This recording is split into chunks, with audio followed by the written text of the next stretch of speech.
안녕하세요. 멜목상 오늘은 사도행전 16장 1절부터 10절 말씀 보도록 하겠습니다. 네, 이제 드디어 바울이 2차 선교 여행을 시작을 합니다. 우리가 어제는 이제 바울하고 바나바하고 대판 싸운 거를 봤죠. 근데 이제 그리고 나서 바울은 신라하고 또 이제 2차 선교 여행을 출발을 하는데 이제 두 명이 더 합류하는 장면이 나와요. 그걸 2차 선교 여행의 준비라고 우리가 부르는데요. 그 두 명의 합류 이야기 한번 살펴볼게요. 1 절부터 봅니다. 바울이 더베와 루스트라에도 이름에 거기 디모데라 하는 제자가 있으니 그 어머니는 믿는 유대 여자요 아버지는 헬라인이라. 여기서 말하는 디모데가 누구냐면은 디모데 전서 후서의 그 디모데입니다. 디모데 전서 후서는 디모데가 쓴 게 아니고요. 바울이 디모데를 향해 쓴 겁니다. 디모데는 나중에 이제 에베소라는 곳의 목회자가 돼요. 자, 근데 이 디모데는 루스트라와 이고니오에 있는 형제들에게 칭찬받는 사람이에요. 그러니까 1차 선교 여행 때 복음을 듣고 예수님을 만났던 거죠. 그리고 이 디모데가 복음을 들을 때 바울이 사실 예상치 않게 노선 변경이 있었습니다. 그러니까 노선 변경이 우리 입장에서는 노선 변경이지만 하나님께서는 하나님의 계획이었죠. 그 노선 변경이 없었으면 디모데가 복음을 듣지 못했을 테니까요. 어쨌든 간에 바울이 그를 데리고 떠납니다. 그러니까 바울이 보니까 '와 얘는 목회자로서 부르심을 받았구나.'라고 이제 아마 느꼈겠죠. 그리고 디모데도 '목회자로서 내가 부르심을 받았구나.'라고 생각을 했던 것 같아요. 선교사로 바울을 따라다니게 된 거죠. 그를 데리고 떠나고자 할새 그 지역에 있는 유대인으로 말미암아 그를 데려가다가 할례를 행하니 이는 그 사람들이 그의 아버지는 헬라인인 줄 다 알미러라. 이게 무슨 소린가 설명을 해 드릴게요. 이 엄마는 유대 여자였고 아빠는 헬라였단 말이에요. 헬라 사람이 그리스 사람이었던 거죠. 그러니까 혼혈이었던 거죠. 그래서 할례를 안 받았어요. 근데 할례를 안 받긴 했지만 그래도 인제 바울은 유대 지역 사람 어느 지역을 가든 간에 인제 이 나중에 인제 그 유럽 지역으로 선교를 갈 건데 2차 선교 여행이 유럽 지역으로 가서 아시아 찍고 오는 거였거든요.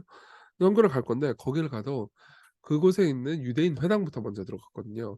근데 이제 할례를 안 받은 사람이다. 그러면은 인제 뭐 "부정하다." 그러면서 멀리할 거란 말이에요.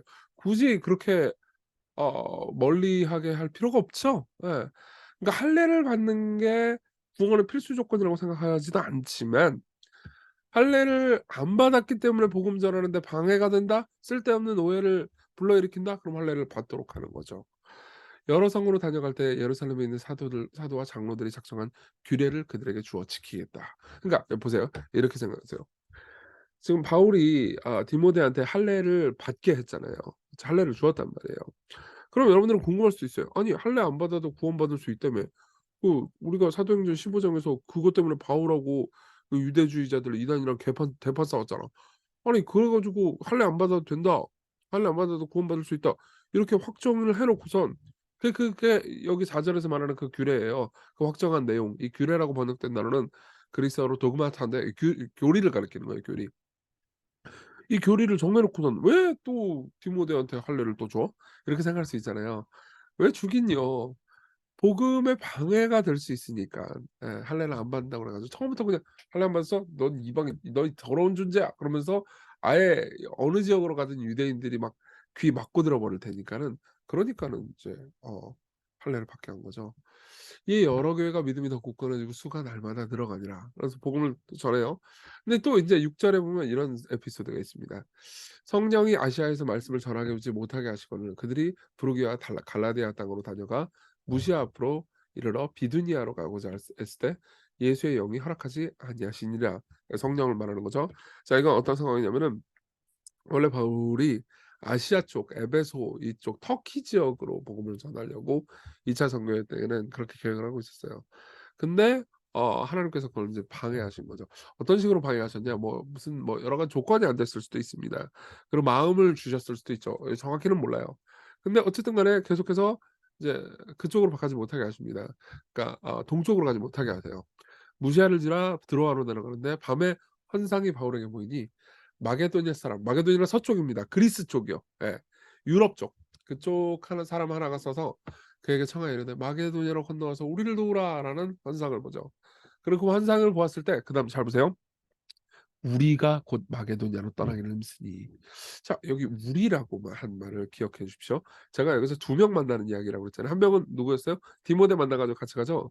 근데 이 바울이 지금 누구하고 여행 가는지 보세요. 바울, 신라 저번에 합류했다고 얘기했잖아요. 그리고 디모데 있잖아요. 그리고 "우리가 마게도냐로 떠나기를 힘쓰니."라고 말해요. 우리? 왜 우리일까요? 3명 중에 누구가 우리일까요? 자 보세요. 여기서 말하는 이 우리는요 누가를 가리켜요. 왜 그런지 설명해 드릴게요. 이 사도행전을 누가 썼죠? 누가가요. 예. 이건 뭐 아재 개그네요. 누가가 누가복음도 쓰고 사도행전도 썼잖아요. 근데 이때 누가가 "나 합류했어요. 누가가 합류했더라." 이렇게 말 안 한 거예요. 이렇게 사도행전을 쓸 때 누가는 겸손한 사람이어서 그런지 그냥 우리라고만 쓴 거죠. 예. 누가는 의사였고 의학적인 의료 선교사가 한 명 필요했던 것 같아요. 그런 데다가 누가가 합류를 함으로써 이 여행이 인제 2차 선교 여행부터 이 모든 목격담을 인제 우리 누가가 직접 본 이야기를 쓴다. 이런 이야기를 하는 거죠. 이건 굉장히 중요한 부분입니다. 이때 누가가 바울과 또 여러 가지 이 이야기를 통해서 예수님에 대한 세계를 자세히 들었을 거고 그래서 누가는 누가복음을 쓸 수 있었고요. 그리고 또 인제 유럽 쪽으로 가면서 이후의 사도행전을 자세히 기록할 수 있었던 거죠. 보세요. 그러니까 하나님께서 못 가게 하신 이유가 원래 이유는 뭐냐면은 누가를 합류할 수 있도록 하시기 위해. 왜냐하면 누가가 그쪽에 유럽 쪽으로 갔으면은 갈 수 있었던 상황이었던 것 같죠. 그래서 어떻게 되느냐? 복음을 전하라고 우리를 부르신 줄로 우리가 인정함이로라. 이렇게 이야기가 된 겁니다. 자, 여기까지 내용 살펴봤고요. 적용해 봅시다. 빠르게 볼게요. 복음을 위한 희생입니다. 보세요. 바울은 할례 안 받아도 된다고 알고 있었어요. 그런데도 불구하고 복음을 위해서 디모데를 할례받게 하죠. 예. 왜 그렇습니까? 바울은 이렇게 생각했어요. '내가 고기를 먹을 권한이 있어도 고기를 먹는 게 다른 사람들한테 방해가 된다. 사람들에게 오해가 된다. 그럼 난 고기 안 먹겠다.'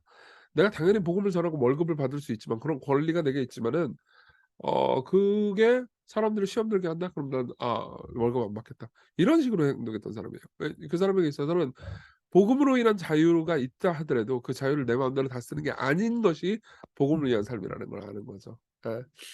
그래서 "그런즉 내 상이 무엇이냐." 바울이 하는 말입니다. "내가 복음을 전할 때 값없이 전하고 복음으로 말미암아 내게 있는 권리를 다 쓰지 않는 것이다." 예컨대 저 같은 경우에도 뭐 이게 제 의가 안 됐으면 좋겠습니다만 저는 술을 마시지 않습니다. 한 방울도 안 마실 거예요. 계속해서 죽을 때까지 안 마실 겁니다. 목사로 살아가는 동안. 저는 술을 마시는 게 죄라고 생각하지 않습니다. 하지만 제가 술 마시면 안 되잖아요. 덕이 안 되잖아요. 많은 사람들에게 많은 오해를 품게 만들 거 아니에요. 저는 안 마실 겁니다. 그럼 마시지도 않고요. 예. 어 이게 저한테 뭐 그렇게 큰 희생은 아니에요. 마시지도 않으니깐요. 하지만 이런 생각을 계속할 수 있는 거죠. '내가 뭘 하면은 사람들에게 복음 전하는 게 방해된다면 난 뭘 하지 말아야지.' 이렇게 하는 거죠. 여러분들은 그렇게 사셔야 돼요. 목사만 그렇게 살아야 되는 게 아니에요. 모든 그리스도인들은 다 여러분들이 그리스도인이라면요. 똑같이 복음을 위해서 살아야 될 겁니다. 두 번째로는요. 하나님의 인도를 생각해 봅시다. 하나님 우리를 인도하십니다. 여러분 그 마게도냐 사람이 와 가지고 "와서 우리를 도우라."라는 환상을 보고 그다음에 마게도냐 즉 서쪽 유럽 쪽으로 갔다는 이야기를 생각해 보십시오. 어떤 분들은 이렇게 얘기하시더라고요. 이 본문을 보면서 "이럴 거면 처음부터 유럽으로 갈 마음을 주시지.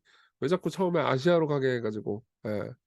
근데요 보세요. 하나님께서 우리를 인도하실 때는 그러니까 최종 목표가 여기라 하더라도 다양한 과정을 거치도록 하세요. 예.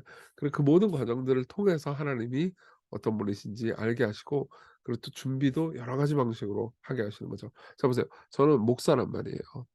저는 이란어를 전공했어요. 이란 이라크 할 때 그 이란어 아시죠? 예. 저 이란어를 전공했는데 지금 다 까먹었죠. 그 목사가 무슨 상관이냔 말이야. 예. 그래서 저는 이제 잠깐 회사 생활을 했는데 그때 리서치를 했어요. 리서치하고 목사하고 무슨 상관이냐. 뭐 상관없어요. 그러면 저는 그 순간의 인생을 낭비한 거냐? 그렇지 않아요. 제가 목사를 할 때 성경을 연구하고 사람들을 만나서 대화하고 그리고 교제하고 할 때 하나님께서 목사 다 똑같이 쓰시는 게 아니란 말이에요. 다양한 성정과 은사를 사용해서 목회를 하도록 하신단 말이에요. 근데 그 모든 과정들을 거쳐가면서 제가 또 섬기고 품을 수 있는 대상들에게 준비될 수 있도록 하셨어요. 지금 와서 보면 굉장히 많은 것들이 준비가 됐거든요. 그 시기 동안 배웠던 게 정말 많아요.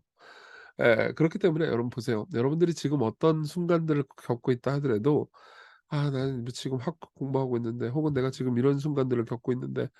'아 나 이 회사를 다니고 있는데 나 이거 인생 낭비하는 거 아닌가?' 그렇게 생각하지 마세요. 예. 하나님은 실수하지 않으십니다. 하나님은 여러분들 인도하세요. 그리고 이런 그 방황 과정 있잖아요. 바울이 이렇게 막 아시아로 가려고 했는데 자꾸 못 가게 되고 못 가게 되고 하면서 방황 과정을 통해서 결국 누가가 합류했고 그 누가의 합류를 통해서 누가복음과 사도행전이 기록됐습니다. 그쵸? 이걸 생각해 보면 그분은 절대 우리 삶을 통해서 실수하지 않는다. 이걸 기억할 수 있습니다. 우리 기도해요. 복음을 위해서 내가 뭘 희생해야 되는지를 배우게 해 주십시오. 할례 받은 거 기억나죠? 할례 안 받아도 구원받을 수 있어요. 그러나 사람들은 섬기기 위해서 할례를 받았습니다. 디모데는요. 그러면서 우리도 마찬가지로 우리 자유를 우리 자신을 위해서 쓰는 게 아니고 하나님을 위해서 복음을 위해서 살 수 있게 우리를 인도해 주세요. 내가 뭘 희생해야 되는지 알게 해 달라고 한번 기도해 보시면 좋을 것 같아요. 그리고 그분의 선한 섭리를 신뢰하고 실패에 후회하지 않으며 하나님의 인도를 따르는 사람 되게 해 달라고 기도합시다.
기도하겠습니다. 하나님 아버지, 당신이 실수하지 않으신다는 것, 우리의 삶을 처음부터 끝까지 다 알고 우리를 세세하게 인도하신다는 것을 기억하게 하소서. 우리가 당신과 동행하고 있다는 것을 우린 자주 까먹지만 잊지 않게 해 주세요. 신뢰하게 해 주세요. 함께 해 주세요. 예수님 이름으로 기도했습니다. 아멘. 네, 하나님의 은혜로 오늘 기쁜 하루 보내셨으면 좋겠습니다.